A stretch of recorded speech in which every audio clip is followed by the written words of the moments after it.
Aí a gente queria ter um filho. Então, Imagino também que a sua vontade de amadurecer era para escapar de muita coisa que da infância não tinha sido das melhores. E a minha mãe me batia até no rosto. Imagina eu aos 15 anos apanhando no rosto, sabe? Era uma forma de fuga. O casamento foi uma fuga. E aí eu me casei achando assim, bom, agora eu vou ter minha casa, vou ter minha família, né? Vou ter o meu filho, vai ser para sempre. Só que quando eu me casei, eu era uma criança. Então eu morava com a minha sogra e foi maravilhoso. Aos 21 anos, quando a gente foi morar sozinho, eu e ele, a gente comprou um apartamento, eu me vi uma criança cuidando de outra criança, mimada, porque minha sogra me mimava. Eu não sabia cuidar da casa. Então eu brigava por causa de um copo de água na pia, uma toalha em cima da cama, sabe? Então, nosso casamento virou um inferno, porque eu não sabia ser uma boa esposa, eu não sabia. Pô, difícil, você era uma criança. Eu era uma criança. E aí, aos 21 anos, só que ali, Rafa, a ambição cresceu dentro de mim. Porque eu comecei a ver as pessoas... Sabe quando você começa a ver o mundo? Pô, a pessoa tem carro. Eu quero ter um carro, sabe? Eu quero me vestir bem. Você começa a ver que existem pessoas que crescem financeiramente.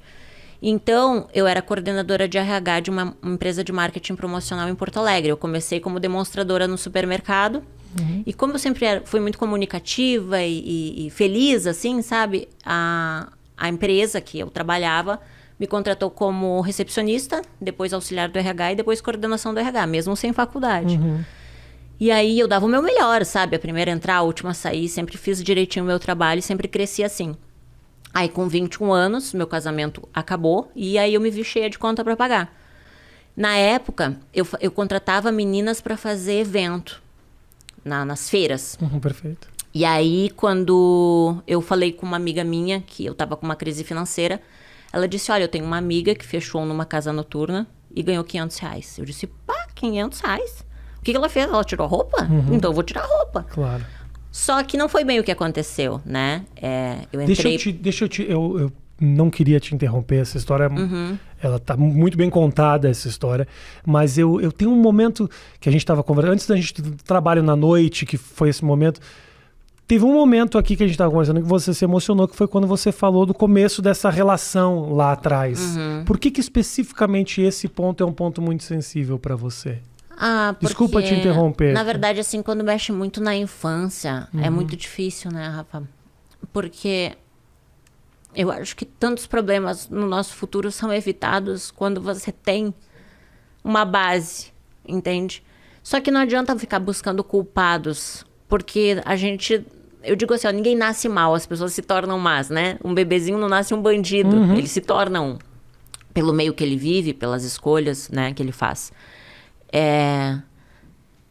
Com 21 anos, eu escolhi me prostituir. Aos 15, não eram as minhas escolhas, entende? Eu vivi o que o meio tinha para me oferecer.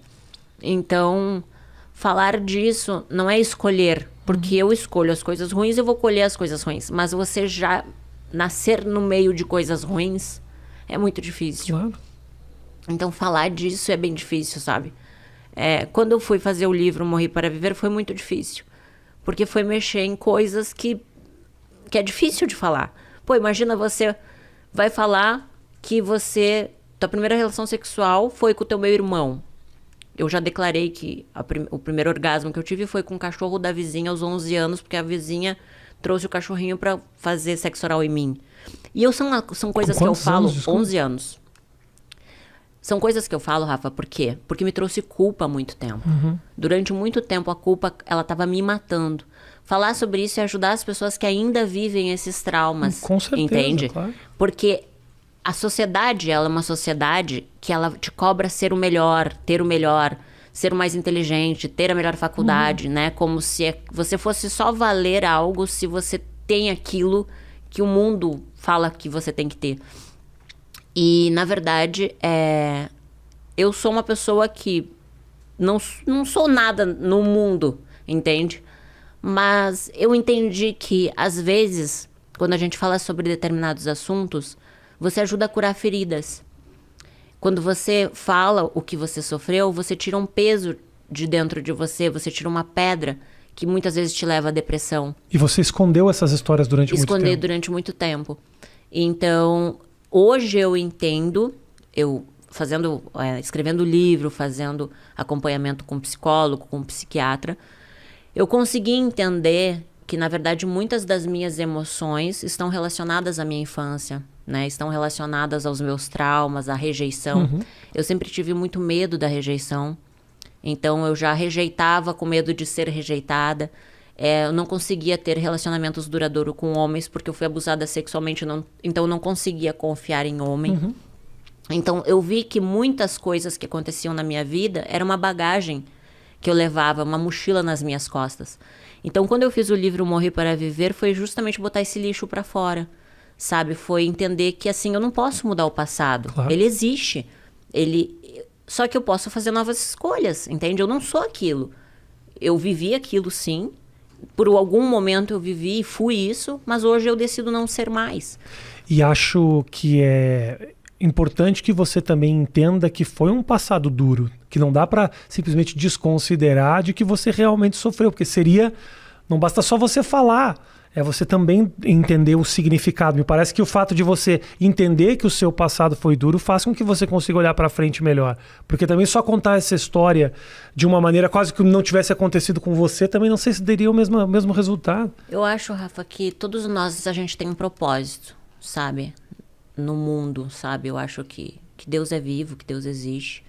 E Ele dá essa oportunidade pra gente, assim, de aprender. Eu acho que tudo que a gente sofre, a gente aprende.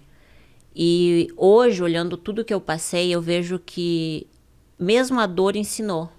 Talvez se eu não tivesse passado por tudo que eu passei, eu não seria a pessoa que eu sou hoje, entende? Eu não teria os valores que eu tenho hoje. Eu precisei sofrer, eu precisei passar por tudo isso. Quando hoje eu converso com uma mulher que já passou abuso e ela ainda não conseguiu perdoar, eu consigo saber o que ela sentiu, entende? Não é fácil perdoar. É muito difícil. Você tem a sede de vingança, eu costumo falar que quando a gente tá com mágoa, a gente tá tomando veneno esperando que a pessoa morra. Então você tá criando vários tipos de doenças, tanto psicológicas quanto físicas, por alimentar esse sentimento ruim. Todo pensamento negativo torna com que o teu corpo crie uma reação e aquilo vai fazer mal pro teu corpo, pra tua mente, pra tua vida trava. E você só você pode fazer as escolhas, entende, Rafa? Você pode aceitar ou não, você tem que escolher. Todos os dias você vai plantar algo e a semente, ela não vai dar um fruto naquele dia. Talvez você vai colher daqui 10, 15, 20 anos aquilo que você plantou. Claro. Então, a gente tem que ter autorresponsabilidade também. E aprender a se perdoar. Porque a gente não é obrigado a saber se vai dar certo ou não. A gente vai ter que passar por aquilo. Às vezes a gente acerta e às vezes a gente erra. Então, a vida é um privilégio. Sim.